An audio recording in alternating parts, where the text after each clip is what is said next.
The bass vibrated through the floor, a dull, rhythmic throb that mirrored the nervous energy thrumming in my chest. Mike's parties were always a chaotic blur of cheap beer, loud music, and people desperately trying to impress each other. I usually stuck to the corner, nursing a lukewarm drink and observing the social circus, but tonight was different.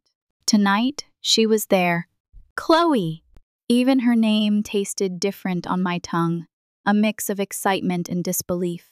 She was dazzling, seriously a freaking goddess. Long, dark, cascading hair, eyes the color of jade, and a smile that could melt glaciers. She was so far out of my league, I figured she wouldn't give me the time of day. But then she laughed at my stupid joke about the office printer. Not just a polite chuckle, but a full-bodied laugh that made her eyes crinkle at the corners. And then she asked about my job. Me, Liam, the guy who spends his days untangling server glitches and explaining to people why turning it off and on again actually works. She acted like I was some freaking tech wizard, and I, like an absolute moron, played along. We exchanged numbers, a moment I replayed in my head 1,000 times that night. A real-life, genuine 10 out of 10 woman wanted my number. It felt surreal. The first few weeks were a blur of giddy texts, nervous phone calls, and awkward dates that somehow worked. Coffee shops. A crowded movie theater where I spent more time sneaking glances at her than watching the screen. Casual dinners where I tried, and probably failed miserably, to sound intelligent. She was always laughing, always touching my arm, always making me feel like I was the only person in the room. The honeymoon phase, I guess. A goddamn intoxicating high. I was falling, and I was falling hard. But even in those first few weeks, little things started to nag at me. She always wanted to come to my place, never the other way around. She always suggested ordering in, blaming it on saving money. At first, I just chalked it up to her being comfortable with me, but a tiny, insidious voice whispered in the back of my mind that something was off. Then the sob stories started. A flat tire, a missed phone bill, a landlord breathing down her neck. Small things, easily dismissed as bad luck, but they were constant. A slow drip of anxiety that eroded my initial euphoria. 6 weeks in, I finally managed to convince her to let me come to her apartment. It was depressing, tiny, cramped, and overflowing with clutter. Not dirty, exactly, but definitely lived in the worst possible way. Eating greasy takeout, trying to ignore the oppressive atmosphere, her phone began to ring. Twice! She glared at it, refusing to answer, a bead of sweat trickling down her temple. Everything okay? I asked, my voice laced with concern. The dam broke. She burst into tears, a raw, guttural sob that shook her entire body. I didn't know what to do. I just wrapped my arms around her, a clumsy attempt at comfort, and waited for the storm to pass. My car, she choked out, her voice thick with tears. The mechanic called. It's going to cost $1,200 to fix, and I don't have it. I don't know what I'm going to do. Then the floodgates opened. A torrent of financial woes poured out of her, a tangled mess of debt, missed payments, and looming deadlines. $18,000 in credit card debt, a credit score that hovered somewhere around the 480 mark, and a mountain of unpaid bills. She was drowning, plain and simple. And then came the explanation, the justification for the mess she was in. Her ex, Tyler. He did this to me, Liam, she sobbed, wiping mascara streaks from her face. 2 years, and he was unemployed for most of it. He convinced me to put everything on my cards. Rent, food, his freaking car payments. He promised he'd pay me back when he got on his feet. Then I found out he was cheating on me, and he just disappeared.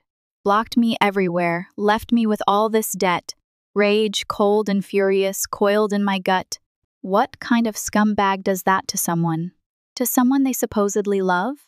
I wanted to find this Tyler and I don't know what, but something violent. Chloe looked so vulnerable, so broken. I'm drowning, Liam. I'll never get out of this hole. I remember sitting there, in her cramped, depressing apartment, listening to her despair, and something inside me shifted. I'd always been responsible, careful with my money, saving diligently. My parents instilled in me a strong sense of financial responsibility. I had a decent emergency fund, a stable job. I could help. Maybe I can help you figure this out, I stammered, the words tumbling out before I could fully process them. The look on her face, Jesus Christ. Her eyes widened, a spark of desperate hope igniting within them, like I'd just tossed her a life raft in the middle of a raging sea. Really, Liam? You mean it? She threw her arms around me, a tight, desperate embrace. No one's ever believed in me like you do. That's when it happened. That's when I crossed the line. That feeling of being her hero, of being the one person who could save her, it was intoxicating. It was the drug that clouded my judgment, that made me ignore the flashing red flags, that led me down a path I never should have walked. It felt amazing, and that feeling is what screwed me. The next few months were intense. I threw myself into fixing her life, like some kind of financial superhero.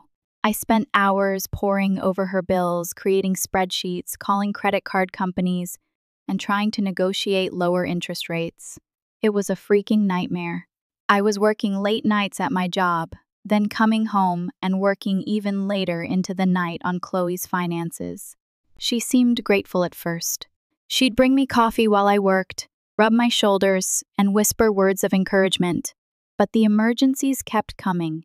A broken washing machine, a doctor's visit for her mom, a sudden cut in her hours at the restaurant. Each one accompanied by tears, desperation, and a thinly veiled plea for help. And, like a complete and utter fool, I kept giving in.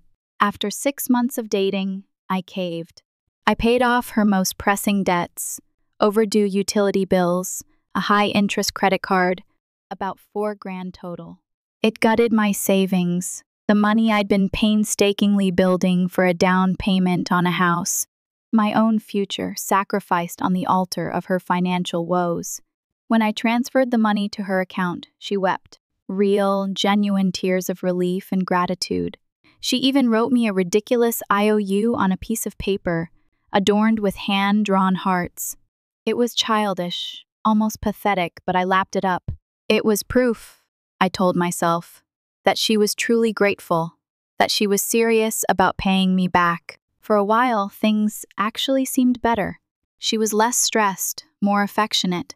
She kept thanking me, telling me how much I'd changed her life, talking about our future together. I started to believe it too. Maybe this was the real deal. Maybe she was the one. 2 months later, I made another mistake. A colossal, boneheaded, life-altering mistake. I added her as an authorized user on my credit card. Just for emergencies, I told myself, justifying the decision. It'll help her rebuild her credit. But everything became an emergency. New clothes for job interviews, expensive hair appointments, first impressions are everything. Liam, a weekend trip with her girlfriends. I need to network, babe. Each time I questioned a charge, she'd turn on the waterworks. I'm just trying to improve myself, she'd cry. I need to look professional to get a better job.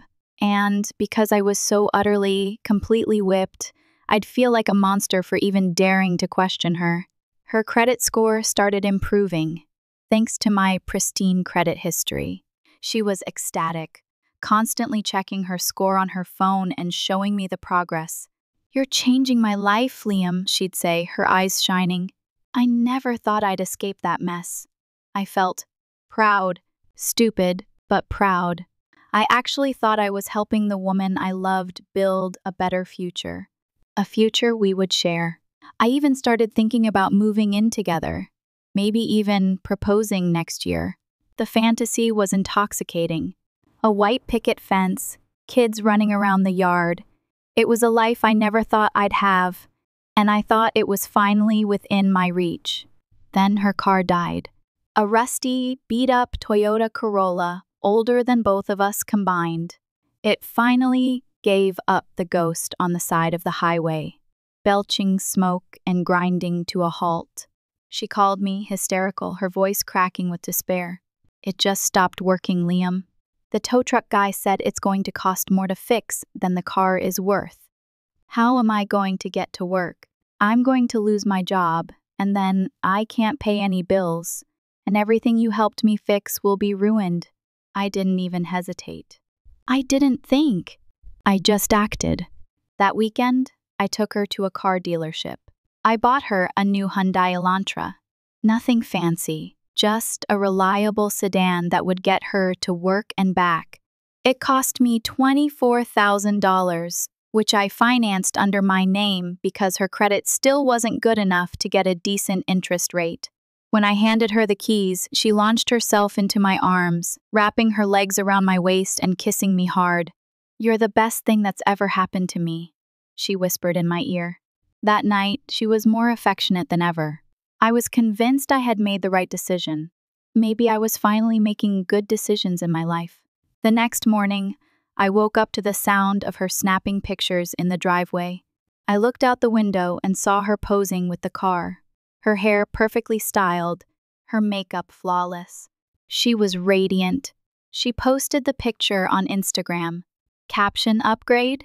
Blessed, followed by a heart emoji. No mention of me. Not a single word of gratitude.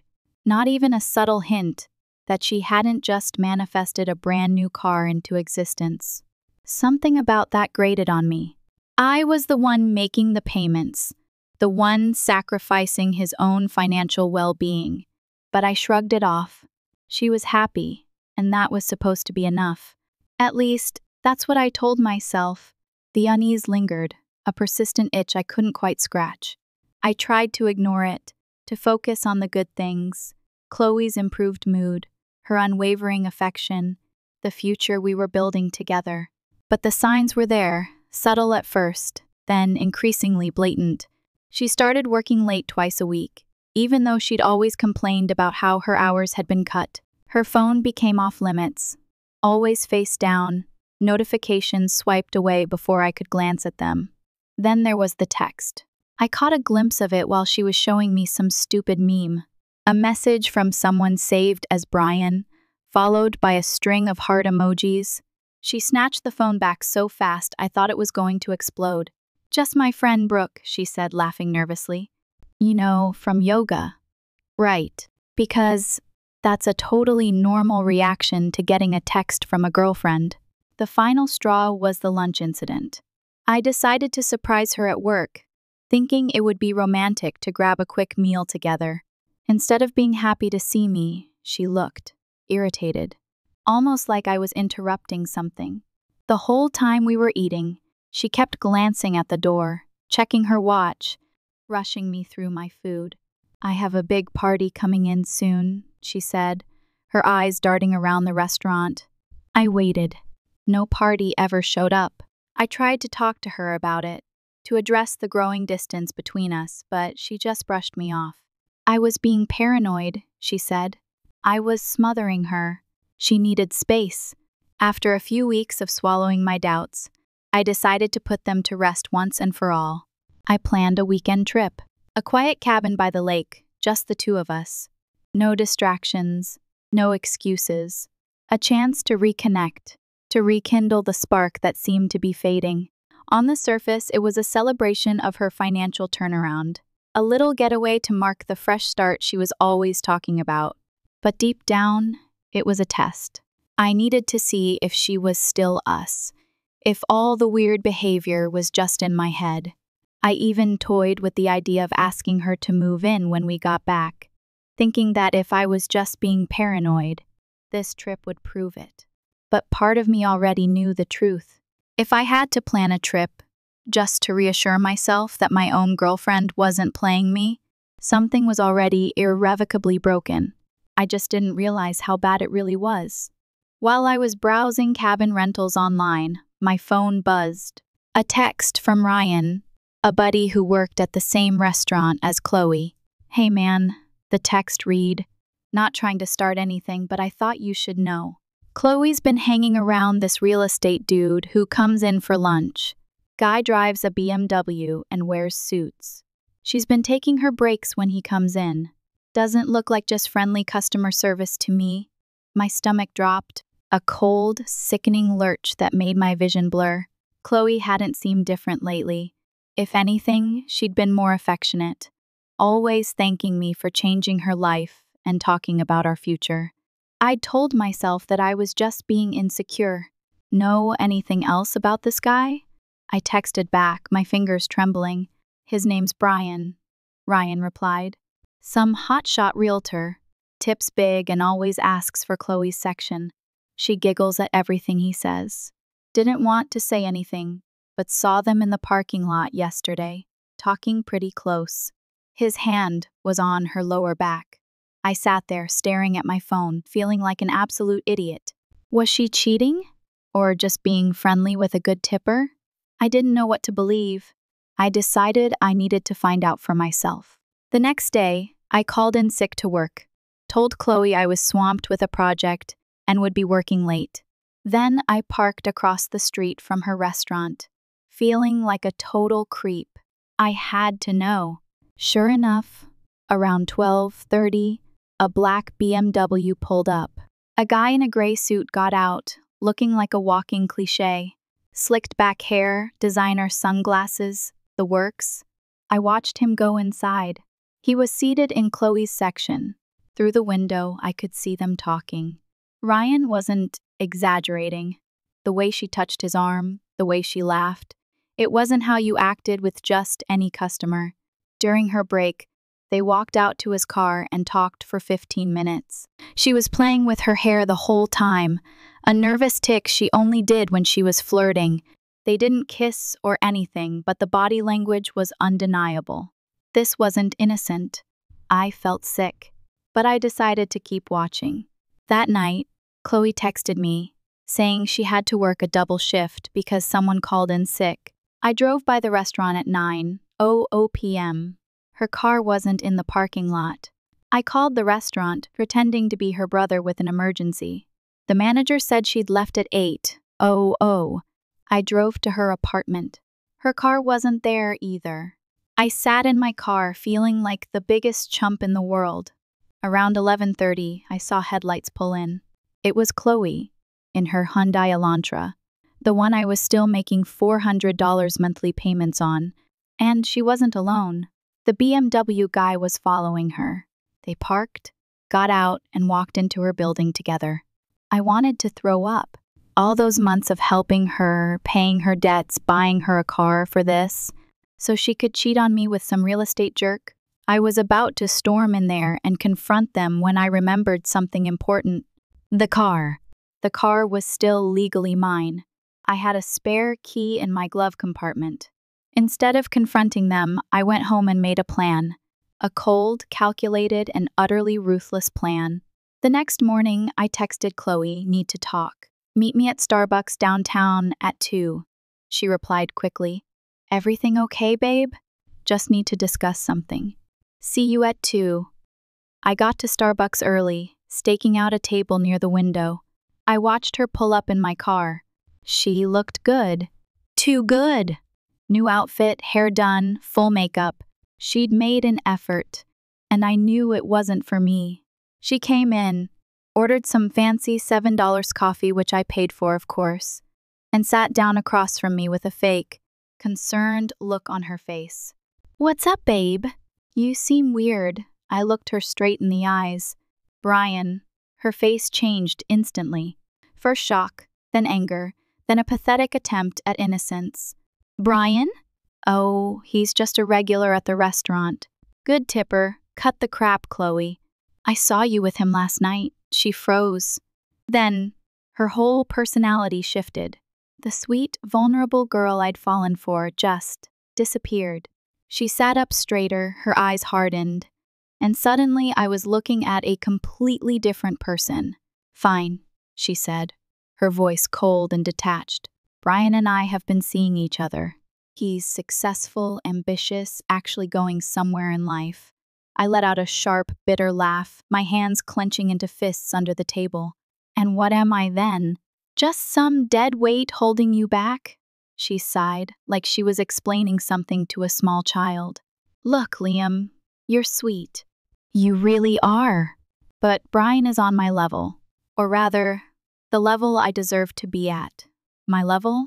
I repeated, not believing what I was hearing. Yes, your level, she sneered. I was stuck in a financial hole when we met. You helped me out, and I appreciate that. But now that I'm back on my feet, I need someone who can keep me there. Someone with ambition, connections. Brian just bought a condo downtown and is taking me to Cancun next month. I leaned in, my voice calm but laced with venom. You deserve better, I repeated, letting the words sink in. Chloe, when I met you, you were drowning.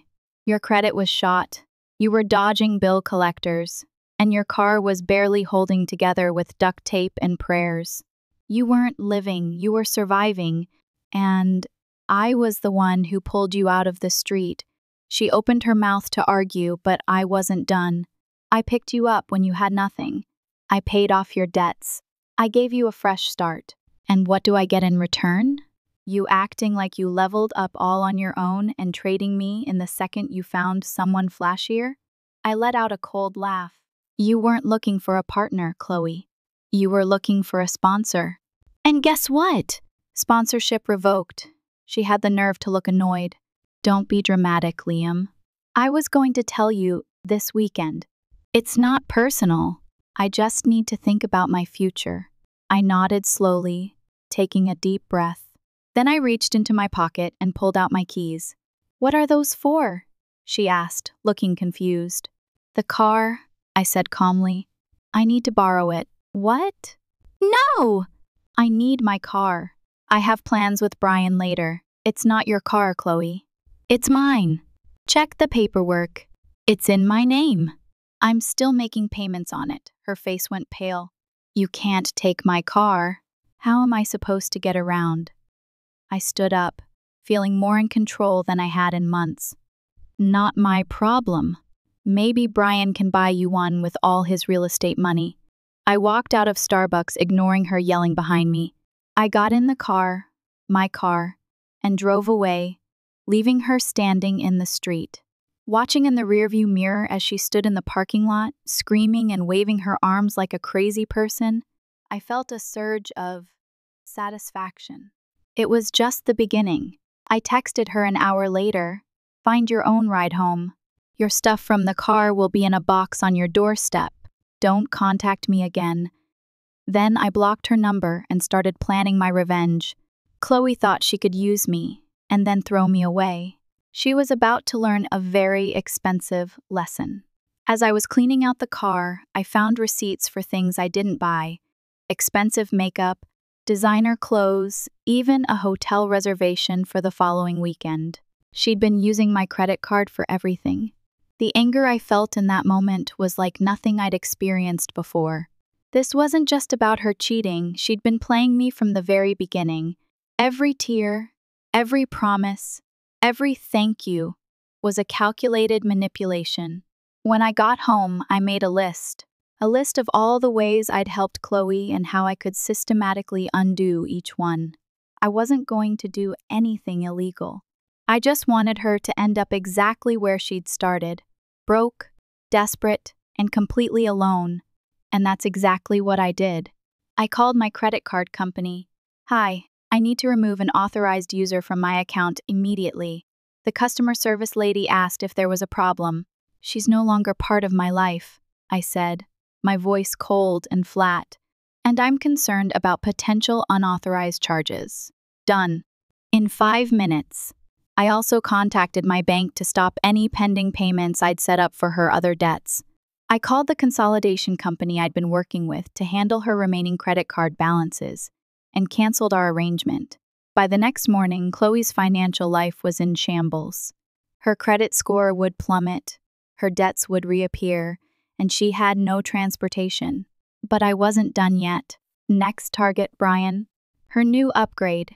The guy deserved to know what he was getting into. Finding him wasn't hard. Chloe had already posted a picture with him on Instagram, with hashtags like hashtag moving up and hashtag real estate power couple. His full name was Brian Thompson, one of those young, hotshot realtors with his face plastered on bus stop benches all over town. I found his business email and composed a message, subject, warning about Jessica. Hey Brian, you don't know me, but I'm Liam, Chloe Wilson's ex-boyfriend. We just broke up yesterday, actually. I wanted to give you a heads up about what you're getting into. For the past year, I've been paying off Chloe's massive debts, about $18,000 worth, fixing her credit score, and I even bought her the car she's probably been driving around in. She broke up with me right after I got everything squared away for her, saying she could finally date someone on her level. I'm guessing that's you. Just thought you should know she's not as financially stable as she probably told you. She's actually terrible with money and will expect you to bail her out constantly. Also, I've reversed all the financial help I was giving her, so she's about to be in serious trouble. P.S. I've kept all the receipts and documentation showing I paid for everything, so there's nothing she can do about it. Good luck with that gold digger. Liam, I almost didn't send it. For a second, I thought maybe I was going too far. Then I remembered her cold eyes when she said Brian was on her level and hit send. It took less than an hour for Chloe to find a way to contact me. Since I'd blocked her number, she started blowing up my email. WTF is wrong with you? Brian just called me asking about my financial situation. You had no right to contact him. You're just jealous he's more successful than you? I laughed and sent back one line. Guess he's reconsidering if you're on his level now. Then I blocked her email too. Later that day, I got a text from Ryan, dude. Chloe just got fired. She showed up 2 hours late for her shift because she had no car, then screamed at the manager when he wrote her up. Never seen anything like it. At this point, Chloe was carless, jobless, and her credit was tanking again. And, according to Ryan's follow-up texts, Brian was taking a step back to reevaluate their relationship. No more Cancun trip, that's for sure. He told her she needed to get her situation under control before they could get serious. According to Ryan, she was desperately applying for jobs anywhere that would hire her. But without a car, her options were limited to places within walking distance of wherever she was staying. Couch surfing at a friend's place, I heard. I was starting to think it was over, that Chloe would just fade away from my life. But I should have known better. People like her don't go down without a fight. A few weeks later, I got an email from a new address I didn't recognize. Subject, that Louis Vuitton bag you promised Liam. I know you hate me right now, and maybe I deserve it. But you promised me that Louis Vuitton bag for my birthday next month. You even showed me the confirmation email. I was counting on that. After everything that's happened, you at least owe me that much. It's the only nice thing I'll have left. Chloe, I stared at the email in disbelief. Was she serious? After everything she had put me through, she was demanding a $2,000 handbag I had stupidly pre-ordered for her birthday? The audacity of this woman was unbelievable. I replied, the only thing I owe you is the reality check you're getting. The order has been canceled. Enjoy your birthday. I thought that would be the end of it. I was wrong. 2 days later, my friend Megan texted me, hey, Chloe reached out to me, crying. She says she's really sorry about how things ended and wants to meet you in person to make things right. Should I give her your new number? Chloe was resourceful. She knew I wouldn't respond to her directly anymore, so she was trying to get to me through my friends. I decided to play along just to see what she was up to. What exactly did she say? I asked Megan. Megan sent me screenshots of Chloe's messages. And holy crap, the manipulation was next level. I made the biggest mistake of my life letting Liam go. I was confused and stupid. Brian turned out to be such a jerk. He dumped me as soon as things got tough. Liam was the only one who ever really cared about me. I need to apologize in person and make things right. Could you give me his number? I think we could work things out if I could just talk to him. Then, further down in the conversation was her real motivation, which she clearly didn't think Megan would share with me. I just need him to help me get my car back, at least. And that bag he promised me for my birthday. If I play it right and cry a little, I think he'll give in. He's always been a softie. I didn't even get angry. That level of disrespect doesn't deserve rage. It deserves consequences. I wasn't mad at Chloe, she was just doing what users do. I was mad at myself for wasting my time on a gold digger. I called Megan and told her everything. Showed her the texts from Ryan about Chloe cheating. Explained how I'd paid off her debts and bought her a car. The whole sordid story. Megan was shocked. She told me you guys broke up because you were controlling her spending and were jealous of her male friends, Megan said. She said you took her car out of spite and were trying to get her evicted. I had no idea that's what she's telling everyone, I said. But it's all lies. Megan sent me more screenshots of their conversation, and sure enough, Chloe had painted me as the villain. According to her version, I was an insecure, controlling boyfriend who freaked out when she got friendly with a customer at work, then went on a revenge spree because I was crazy possessive. Megan cut Chloe off after that. And, apparently, she told our other mutual friends too. One by one, Chloe lost her social circle. She had nowhere left to turn. In a last, desperate move, Chloe showed up at my workplace. I was coming out of the building when I saw her waiting by the entrance. She'd clearly been crying, but she'd also clearly dressed to get my attention. Tight dress, hair done, the works. "Liam, please?" She started as soon as she saw me. "I'm sorry, okay?" I made a huge mistake. Brian dumped me as soon as he found out about my finances. I have nowhere to go. They're evicting me from my apartment. My parents won't help. I just need my car back to get to job interviews. Please. My coworkers were watching, so I walked her away from the building before responding. You don't get it, do you? This isn't about the car or the money. This is about how you used me. For a year, I thought we were building something together, but you were just using me to fix your life so you could trade up. She tried to touch my arm, but I backed away. I've learned my lesson, I swear. We can start over. I really did care about you, Liam. I was just confused. No, I said firmly. What you are is manipulative. You don't care about me. You care about what I can give you. The car, the bag, the financial support. And I just walked away, ignoring her as she called after me. That was the last time I saw Chloe in person. But definitely not the last I heard from her. A week later, my bank's fraud department started calling. When I finally answered, the rep informed me that someone had filed claims disputing several large transactions over the past year, credit card payments, a vehicle purchase, trying to reverse them as unauthorized. Chloe. She was accusing me of fraud, hoping to get the bank to refund all the money I'd spent on her, including the car, essentially making me pay for everything twice. Fortunately, I had every receipt, text, and email proving she had not only authorized but thanked me for those payments. I sent the bank all my evidence, and they shut down her dispute immediately, but not before warning me that filing false fraud claims of this scale could be considered attempted wire fraud, meaning Chloe wasn't just broke anymore. She was now looking at potential legal trouble, and she was definitely unraveling fast. Ryan texted that she begged for her job back, only to be shut down and left crying in the middle of a lunch rush. Then Megan messaged that she got caught trying to return fake designer bags at Nordstrom with phony receipts. Security had to escort her out. Word spread that she was couch hopping, burning bridges everywhere. A month later, Ryan gave the final update. Her parents, tired of bailing her out, told her she could move back home only if she got a job and went to financial counseling. No more city life.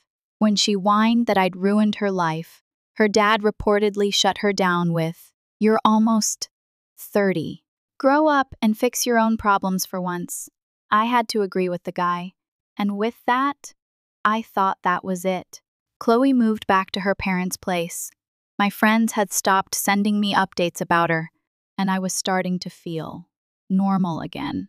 Then tax season hit. I've always prided myself on being organized, especially when it came to money. I kept meticulous digital copies of all my statements, tracked every expense, and even had a color-coded spreadsheet to categorize my spending. It wasn't just about being financially responsible, it was about control. A way to anchor myself in a world that often felt chaotic and unpredictable. So, when I sat down to do my taxes in April, something immediately felt wrong. My W-2 form showed my expected income, but when I checked my annual bank statement, the numbers didn't add up. My actual deposits were significantly lower than what I should have had. Based on my paychecks and regular expenses, panic flared in my chest. I started going through my statements month by month, transaction by transaction. That's when I found it. A pattern of cash withdrawals I didn't remember making. Small amounts, $200 here, $300 here, spread out over the past 6 months. None of them big enough to raise red flags individually, but when added together, almost $8,000 missing. I called my bank, feeling confused and more than a little scared. Was someone stealing my identity? Had my card been cloned? The customer service rep pulled up my account. I can see several in-person withdrawals made at various branches, she said. Each one was authorized with your debit card and PIN, and the withdrawal slips were signed. Can you send me copies of those slips? I asked, my voice tight with anxiety. 2 hours later, the images arrived in my email. My stomach dropped. Bile rose in my throat. The signatures. They looked like mine. Sort of. But I definitely hadn't written them. The loops were wrong, the slant was off, the hand was too shaky. And then it hit me. Chloe. I called the bank back immediately and reported the fraudulent withdrawals. They started an investigation, putting a freeze on my accounts and issuing me new cards. They also said they'd be reviewing security footage from the branches where the withdrawals were made. 3 days later, I got a call back. Mr. Reynolds, we've confirmed that the person making these withdrawals was not you, the fraud investigator said. We have clear footage of a woman using your card at several locations. Would you be able to identify her? Yes, I said, my voice trembling with anger. That would be my ex-girlfriend, Chloe Wilson. They sent me still images from the security cameras. And there she was. Chloe, using my debit card, signing my name. In some of the pictures, she was even wearing clothes I'd bought her. The ultimate betrayal. The investigator asked if I wanted to file a police report. I told him hell yes. This was theft, identity fraud. Forgery? The police took my statement and collected the evidence from the bank. They seemed to take it pretty seriously. Apparently, financial crimes like this were a priority for them. Have you given this woman permission to use your card? The detective asked me. I added her as an authorized user on my credit card, I explained, but never my debit card. She must have seen me enter my PIN or found it written down somewhere. A week later, the detective called back. We're issuing an arrest warrant for Chloe Wilson, he said. And it turns out this isn't her first rodeo. What do you mean? I asked, the knot in my stomach tightening. We ran her name through the system. She has a history of similar complaints, though no convictions. 2 other men have reported nearly identical situations in the past 3 years. She seems to target financially stable men, gets access to their accounts, then drains them slowly. I felt sick. This wasn't just opportunistic behavior from a selfish girlfriend. Chloe was a predator who had deliberately targeted me from the beginning. I'd been so blinded by lust and the desperate need to be needed that I couldn't see the glaring red flags. The detective continued. When we searched her parents' house, where she's currently staying, we found a notebook with detailed notes about your finances, passwords, and even a timeline for how long she needed to stay with you to get what she wanted. I sat down hard, feeling like I'd been sucker punched. A timeline? Yes. According to her notes, she planned to stay with you until you paid off all her debts and bought her a car. Then she was going to move on to her next target, this real estate agent she'd already lined up. Everything suddenly clicked into place. The way she'd cried when I first offered to help her financially. How she always seemed to be looking through my mail or watching me use my phone.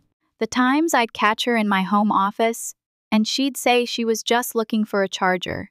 She'd been studying me, learning my patterns, gathering information. I wasn't her boyfriend, I was her mark. The detective asked if I'd be willing to testify if the case went to court. I agreed immediately, not just for myself, but for any future guys she might target. I felt a burning need to stop her, to make sure she couldn't destroy anyone else's life the way she'd tried to destroy mine. 2 days later, Chloe was arrested for fraud and identity theft. Because of the amount stolen and the evidence of premeditation, she was facing actual jail time.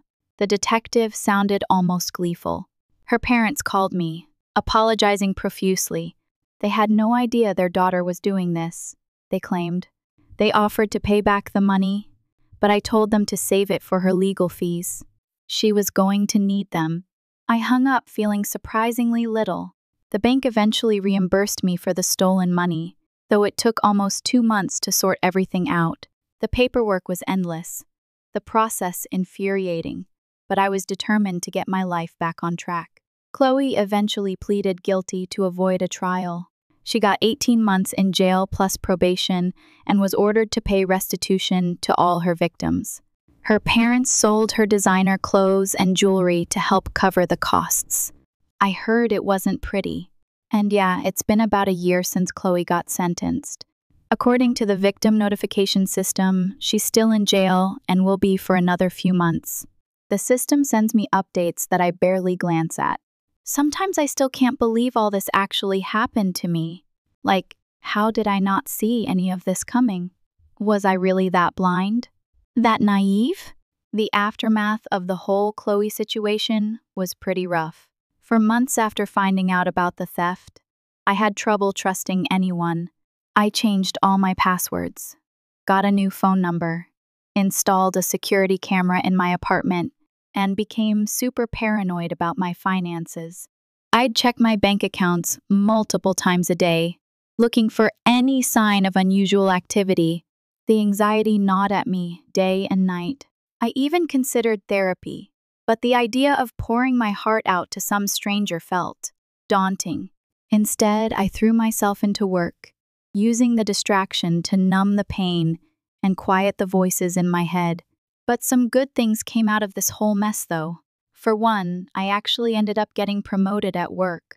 All those hours I used to spend with Chloe, I channeled them into projects and overtime instead. My boss noticed, and 6 months later, I got bumped up to senior systems analyst with a pretty sweet raise. The job felt like a lifeline. I also used the money the bank reimbursed me, plus what I was saving on not supporting Chloe, to finally take that trip to Japan I'd always wanted. 2 weeks exploring Tokyo, Kyoto, and Osaka by myself.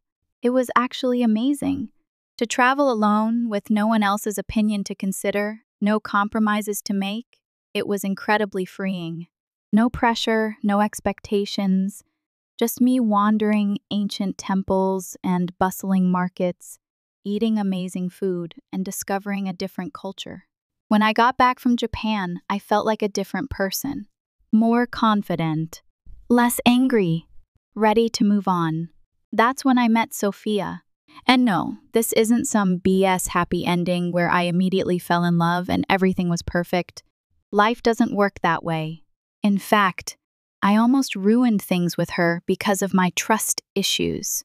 We met through my coworker's game night. She was his wife's friend from college. Nice girl. Worked as a pediatric nurse. Owned her own apartment. Financially independent. Exactly the type of woman I should have been excited to meet. But all I could think about was, is this another Chloe? Is she hiding something? What's her angle? The first few dates, I was super guarded. I'd deliberately steer conversations away from anything related to money or careers. I'd insist on splitting the bill exactly down to the penny, even when she offered to pay. I felt insane. One time she picked up my credit card from the table to hand it to me, and I practically snatched it out of her hand. My pulse was racing. After the fourth date, Sophia finally called me out on it. "Liam, what's going on?" she asked, her voice gentle but firm. "You seem like you want to get to know me, but then you put up these massive walls. If you're not interested, that's fine, but don't waste both our time." I knew I had to tell her. I couldn't keep pretending everything was normal. So I told her everything. The whole Chloe story, from beginning to end. The financial manipulation, the cheating, the theft, the arrest. I laid it all out, raw and vulnerable, bracing myself for her reaction. I expected her to think I was damaged goods, too complicated to deal with. I expected her to run. Instead, she listened, asked thoughtful questions, and, in the end, just said, "That explains a lot. Thank you for trusting me enough to share that." I almost burst into tears. Sophia and I have been dating for about 5 months now. Things are going well, but I'm taking it super slow. I'm still working through my trust issues, still learning to open myself up without the fear of being hurt again. She understands why, and that's one of the things I appreciate most about her. She's incredibly patient and genuinely cares about me. She doesn't push for more than I'm ready to give. We haven't combined finances or moved in together, and honestly, I don't know if I'll ever be comfortable with that level of financial entanglement again. But Sophia has her own career and her own money, and she respects my boundaries. As for Chloe, I don't think about her much anymore. The detective who handled my case told me that narcissistic people like her rarely change. They just find new victims and new scams.